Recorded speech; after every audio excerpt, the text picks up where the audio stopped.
The judgment of good simply did not originate in terms of any social utility. It was the good people themselves establishing themselves as such. The noble, powerful, high status, and high minded created a pathos of distance that distinguished themselves from the common and plebeian. Ressentiment is the resentment, particularly of the kind when one is denied action, denied an opportunity to react to oppression with deeds, denied any compensation, where only an imaginary revenge is possible. But since the desire for freedom or dominance can exist in any man, one might then wonder what would happen if the slave morality were to itself gain some kind of dominance. When the oppressed, unfree, suffering, and uncertain of themselves start moralizing, precisely the good under master morality becomes evil instead. Hello everyone, this is Chris here with another edition of Philosopher's Ideas between 10 minutes and 10 hours. This time I will be introducing a 19th century thinker who became popular in the late 20th century. Friedrich Wilhelm Nietzsche, who lived from 1844 to 1900, is one of the most misunderstood and misinterpreted philosophers of the modern era. It is possibly through his own fault, by way of his occasional use of shocking language that includes calling himself an immoralist and choosing the title of Beyond Good and Evil for one of his major works. He did want to be more easily understood by a certain kind of reader who could see past that. So let's see past that if we can. Nevertheless, Nietzsche has much on the positive side to say to us on the issue of moral values. His best work on ethics is his 1887 book on the Genealogy of Morals, which is a collection of 3 essays, which he intended to be an expansion and clarification on certain ideas pursued in Beyond Good and Evil, published in the previous year. Although it is one of Nietzsche's least read works, it is the one where he most clearly writes and argues like a Western philosopher. He normally writes in a form of aphorisms, short and sometimes poetic statements. Here they are more like short sections. There are 2 important ideas set out in Beyond Good and Evil that are especially relevant to the Genealogy book, as well as hinting at the meaning of the book's title. One obvious one is the introduction of the concepts of master morality and slave morality, and the other not so obvious one is a criterion of belief he develops when discussing the prejudices of philosophers. In section 260 of Beyond Good and Evil, Nietzsche states that upon examining different moralities, he says, I found that certain features recurred regularly together and were closely associated, until I finally discovered 2 basic types and 1 basic difference. As will be fully explained as we go along, the master morality is that of a ruling group that determines proud states of soul as good, where good and bad mean what may also be called noble and contemptible, respectively. What is harmful to him, this man determines to be harmful as such and thus bad, and in this he sees himself as creating values. Such values Nietzsche associates with an aristocratic spirit of ancient Greece that is missing in the Europe of his time. Historically, Nietzsche assures us that moral designations were everywhere first applied to human beings and only later derivatively to actions. The designations of good and evil have a different origin in slave morality, which need not be the morality of actual owned slaves, but could also be that of peasants, employees, debtors, tenants, an ethnic minority, anyone who lacks the power to fight back on the master's terms. When the oppressed, unfree, suffering, and uncertain of themselves start moralizing, precisely the good under master morality becomes evil instead, and values of humility, patience, the warm heart, and friendliness are adopted, if only because they have utility in easing the burden of daily existence. But since the desire for freedom or dominance can exist in any man, one might then wonder what would happen if the slave morality were to itself gain some kind of dominance. The second idea is that it is not the falsity of a judgment that determines whether or not to believe it.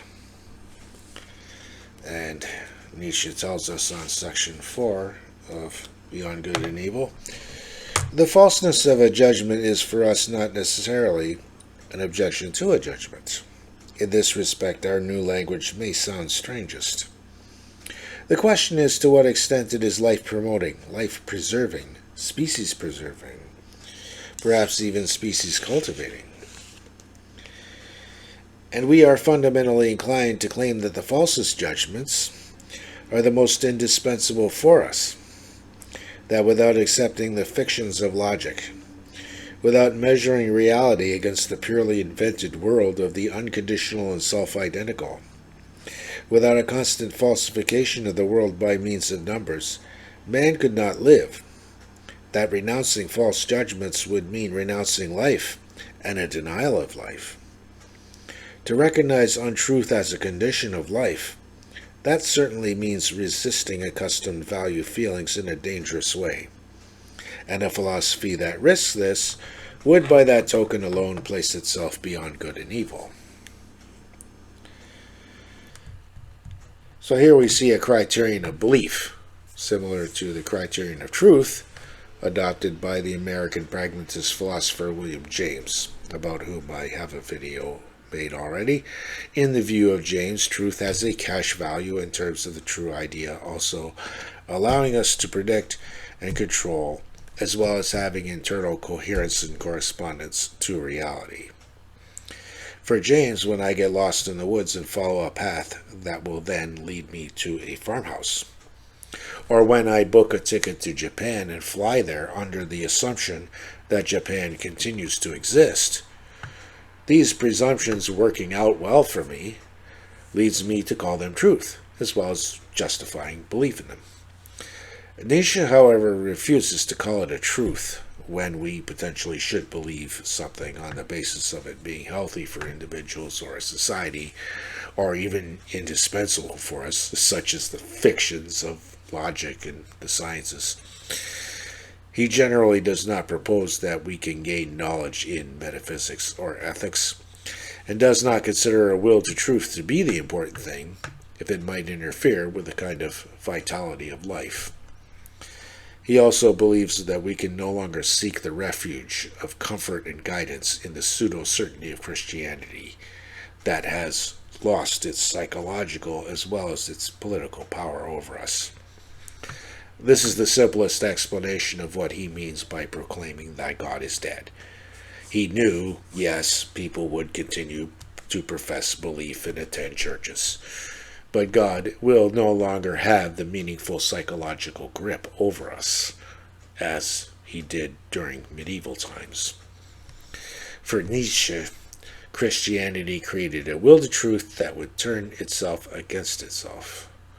And for him, what we are initially inclined to believe in a thematic way is really a matter of perspective.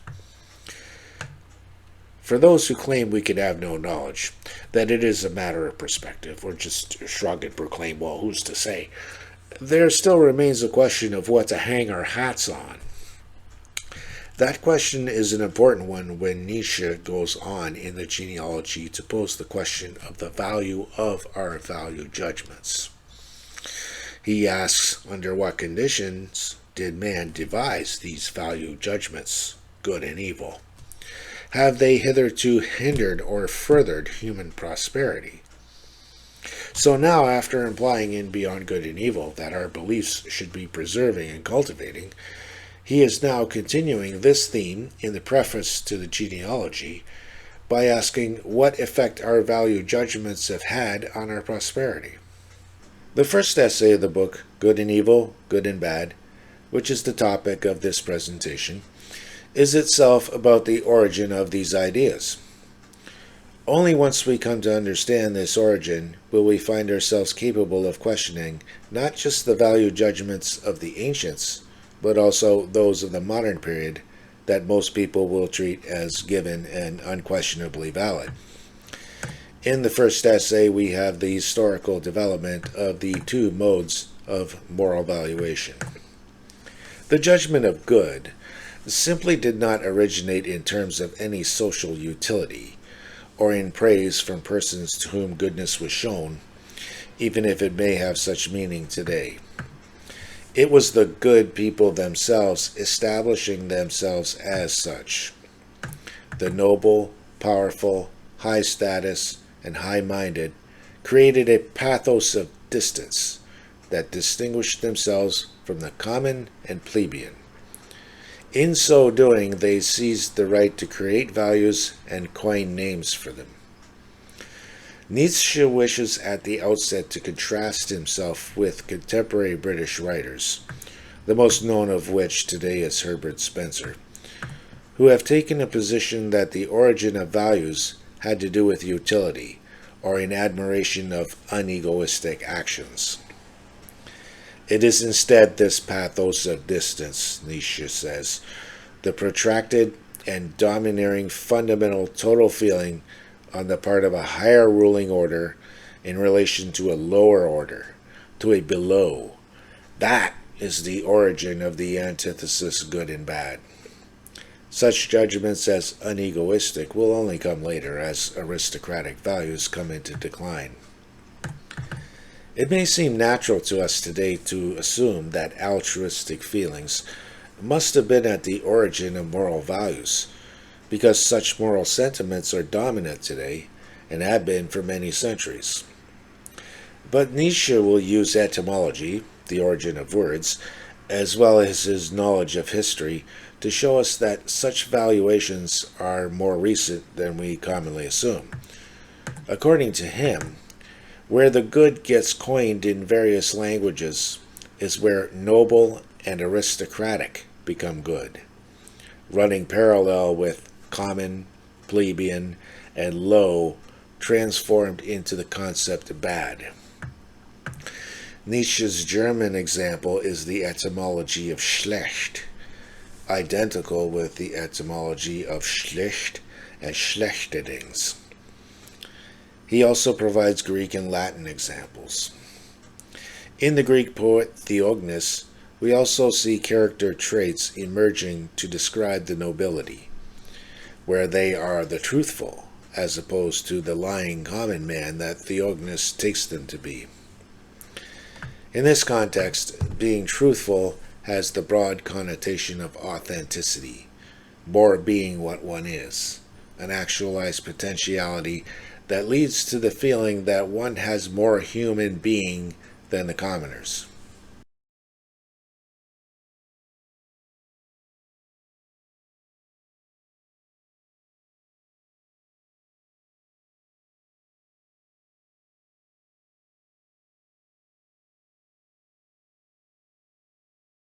When the higher caste is also a priestly caste, political superiority resolves itself into a concept of superiority of soul. What then is introduced is a pure and impure distinction that has a meaning that does not refer to social station. Up to this point, the bad people were just unhappy and not good as an insufficiency, rather than as a moral condemnation. At the beginning, according to Nietzsche, this is a primitive, uncouth idea of purity, under which the pure man is he who washes himself, avoids certain foods, and does not sleep with dirty women of the lower strata. But no matter how undeveloped their idea of purity, Nietzsche states here that there is, from the first, something unhealthy in such priestly aristocracies, and in the habits ruling in them, which turn them away from action and alternate between brooding and emotional explosions. With the priests, everything becomes more dangerous. Here Nietzsche goes on to do what he often does throughout his works, point out both something positive and negative about the same thing. Here he says that it was at this point that man became an interesting animal, rising above the others, with a soul that can acquire depth and become evil. The priestly caste does not consist of warriors, at least not physical warriors, and are impotent in such matters, just as the warriors are stupid in spiritual matters. When they are in conflict with the warrior class, they can engage in their own kind of spiritual warfare, and it becomes easy to see how the priestly mode of valuation can branch off from the knightly aristocratic valuation and develop into its opposite. Their hatred grows to uncanny proportions precisely due to their impotence. According to Nietzsche, a priestly people, who in opposing their enemies and conquerors were ultimately satisfied with nothing less than a radical revaluation of their enemies' values, and has achieved an ultimate victory. They inverted the aristocratic value equation of good equals noble equals powerful equals beautiful equals happy equals beloved of God with their opposite valuation of the wretched, poor, sick, impotent, ugly, being the good people blessed by God, while the noble and powerful are evil. Christians and Jews are today inheritors of this revaluation. If this idea seems absurd, once again, Nietzsche says it is apparently absurd due to the passage of time and continuing dominance. That revolt, he says, that has a history of 2,000 years behind it and which we no longer see because it has been victorious. Out of this came a new love of the profoundest and sublimest kind, according to Nietzsche. The love that grew out of this crown of hatred was Jesus, the Redeemer. The bait is ultimately the God on the cross, the self-crucifixion of God for the salvation of man. In terms of interpretation, I do not believe Nietzsche was seriously suggesting that the crucifixion of Jesus was an elaborate plot, rather than a series of coincidences that just worked. But he does seem at many points to suggest that we have the same world of today that would obtain in either case. And what he has to say about it is in section 9 of the first essay. He says, "Let us stick to the facts. The people have won, or the slaves, or the mob, or the herd, or whatever you like to call them.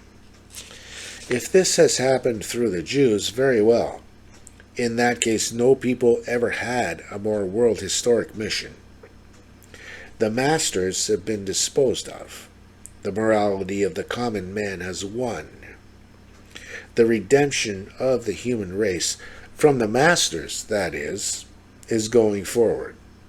Everything is visibly becoming Judaized, Christianized, mobized."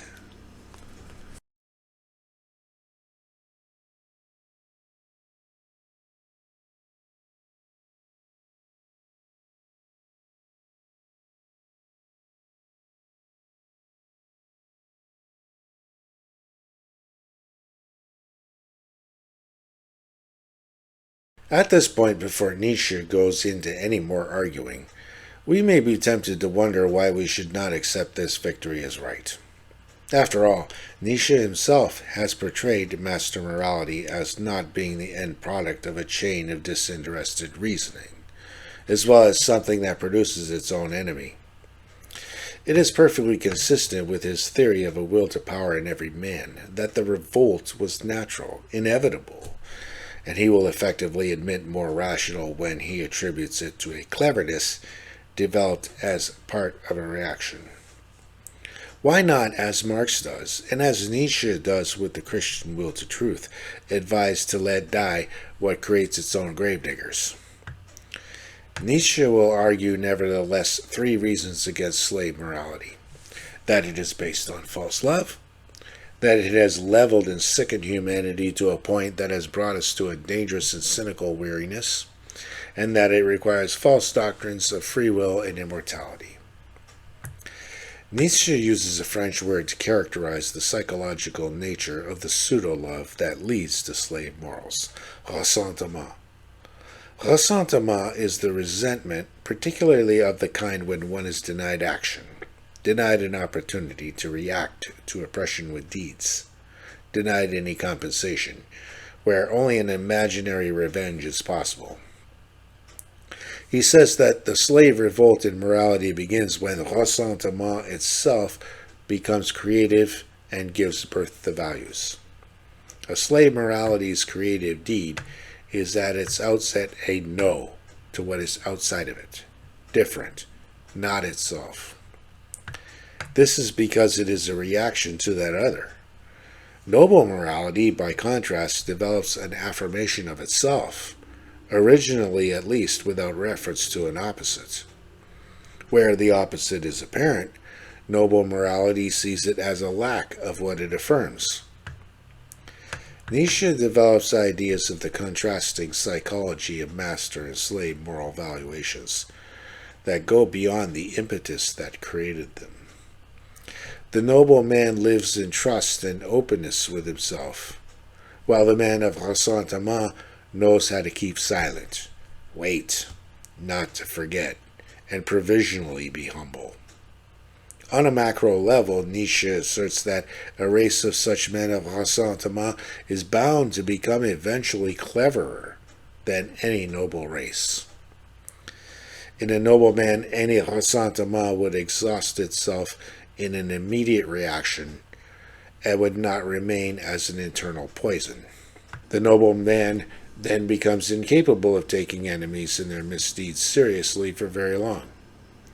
With the power to recuperate and forget, it is he who can potentially love and admire his enemies, while for the man of ressentiment, the only enemy to have is the evil one. The noble races, in which Nietzsche includes Roman, Arabic, ancient Germanic, not modern Germanic, Japanese nobility, and Scandinavians, constitute the blonde beast of prey that has left the concept of barbarian behind them where they have gone. To avoid confusion here, one should notice that by the blonde beast, Nietzsche is including groups of people who we would not call white people, whatever that is, even in his time. The blonde refers to the lion. Should we have tamed this beast and made him into a domesticated animal? Nietzsche suggests here a possibility that on occasion the animal has to get out again and go back to the wilderness. He suggests a disastrous consequence has been produced by the reaction of ressentiment. He says these bearers of the oppressive instincts that thirst for reprisal, the descendants of every European and non-European slavery, they represent the regression of mankind. He makes the argument that it would be better to have that group there to fear as well as admire, than to not have to fear them but see them as atrophied, ill-constituted, and poisoned. What the result of making sure we no longer have to fear the blonde beast has been, is that we suffer from man that has been leveled. Otherwise, if we have a man that justifies man, we may still believe in man. But instead, together with the fear of man, we have also lost our love for him, our reverence for him, our hopes for him.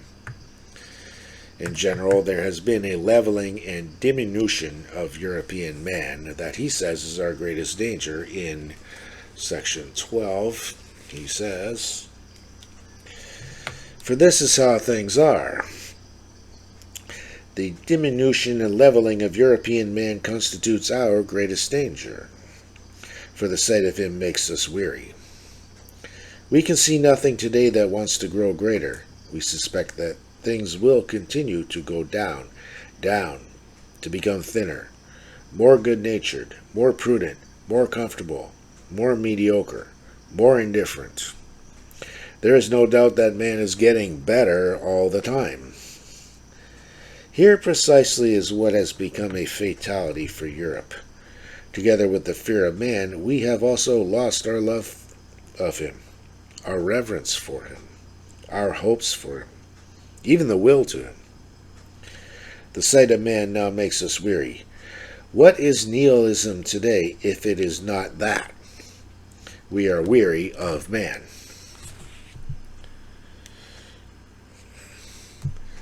For this weariness that we have upon seeing man today, Nietzsche used the term nihilism, or many people will pronounce it nihilism. This term may be defined in a number of ways, such as a doctrine that nothing is true or possesses value. In terms that would apply to Nietzsche himself, it could also be a moral law relativism that says there is no objective criterion of obligation, such as Kant believed with regard to his categorical imperative. It could also be a kind of perspectivism that says the belief or truth that really counts is the one that is lived and experiences and is in some sense one's own, may be different from someone else's. In this context, however, it is particularly this emotional cynicism against what we ourselves are that Nietzsche has in mind. As for the origin of the good for the man of Ressentiment, Nietzsche resorts to a denial of free will and of the subject. A now famous quote, often quoted: "That lambs dislike great birds of prey does not seem strange. Only it gives no grounds for reproaching these birds of prey for bearing off little lambs. Just as we do not demand of weakness that it express itself as strength, so we should not demand that strength not express itself as strength." This is nothing but a force, according to Nietzsche, except according to seduction of language that seeks to see an effect conditioned by a subject. The flash and the lightning are both the same force, but the popular mind would double it and make it at first cause and then itself the effect. Similarly, popular morality requires a subject, as if believing that the bird of prey was free to be a lamb and holding it accountable for not being so. The weak man who wants to say that we, the weak, are different from the strong, therefore different from those evil ones, and are thus good, stands in need of a belief in a neutral, independent subject or soul. This deception grants him an illusion that interprets his weakness as freedom and his being thus and thus as merit. Their ultimate revenge is their kingdom, the kingdom of God. For this is needed another metaphysical doctrine, that there is an eternal life in which, according to St. Thomas Aquinas, their bliss will be made more delightful by them seeing the punishment of the damned. So what is he saying here? For the origin of man of Ressentiment calling himself good, he requires two metaphysical doctrines to be true. It requires a true doctrine of free will under which there is a subject or soul that controls what it does through its will. This allows him to praise himself for not engaging in actions that he deems evil, and to condemn he who does. Nietzsche is claiming instead that there exists a force that language tricks us into seeing as a subject or an unconditioned consciousness in ourselves, creating an effect. By contrast, there was the master moralist who proclaimed himself to be the good man rather than the origin of good acts. Secondly, there is the immortality of the soul that allows reward or punishment in the afterlife for a revenge to occur, and hopefully to deter that which is branded evil. Nietzsche regards these doctrines of free will and immortality as a fiction that supports slave morals, and by analogy would blame the bird of prey for not being a lamb as if it had a choice. And now, in summary, to go back to the beginning, Nietzsche noticed two basic types of morality. They are master and slave, and one basic difference. The difference is the psychology of how moral valuations are generated in what is good or bad for the strong, and how evil and good are generated by ressentiment in the weak.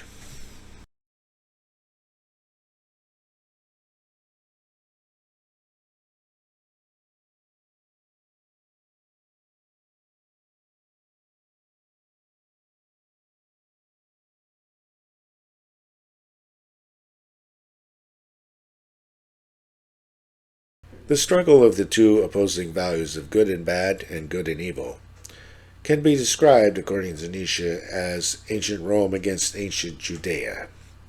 For he says the Romans were the strong and noble, and nobody stronger and nobler has yet existed on earth, or even been dreamed of. And it is clear that Judea has won the battle, he says in section 16. Which of them has won for the present, Rome or Judea? But there can be no doubt. Consider to whom one bows down in Rome itself today, as if it were the epitome of all the highest values. And not only in Rome, but over almost half the earth. Everywhere that man has become tame or desires to become tame, 3 Jews, as is known, and 1 Jewess, Jesus of Nazareth, the fisherman Peter, the rug weaver Paul, and the mother of the aforementioned Jesus named Mary. Of course, heroes of Christians today, they were Jews during their lifetime. This is very remarkable. Rome has been defeated beyond all doubt.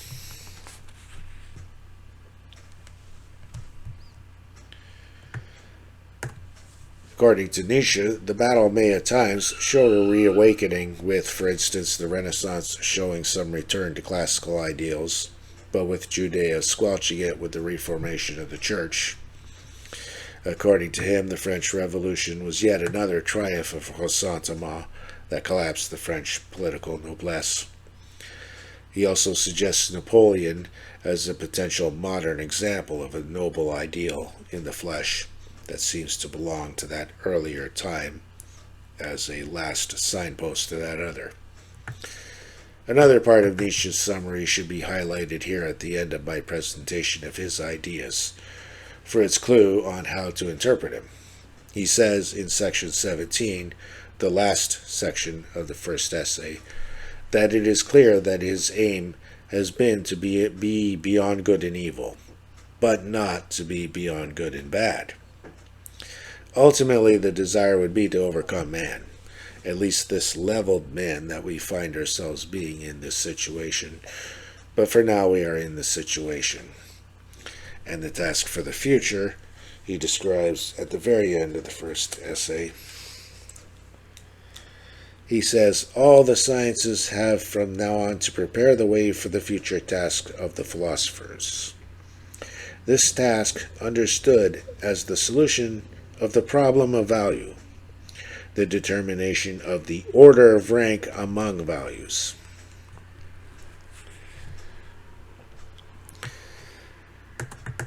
Nietzsche had planned another book with a subtitle to be The Revaluation of All Values, to be written in 1889, but lost his faculties due to illness.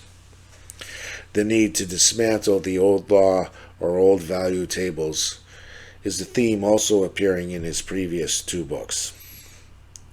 Therefore, I would say the point is not to reverse history or replace all slave values with a return to all master values. Perhaps the revaluation in order of rank would have contained some combination that goes in a new direction. With the growing weakness of Christianity, it may be suspected that the planned work would reintroduce some old values such as courage.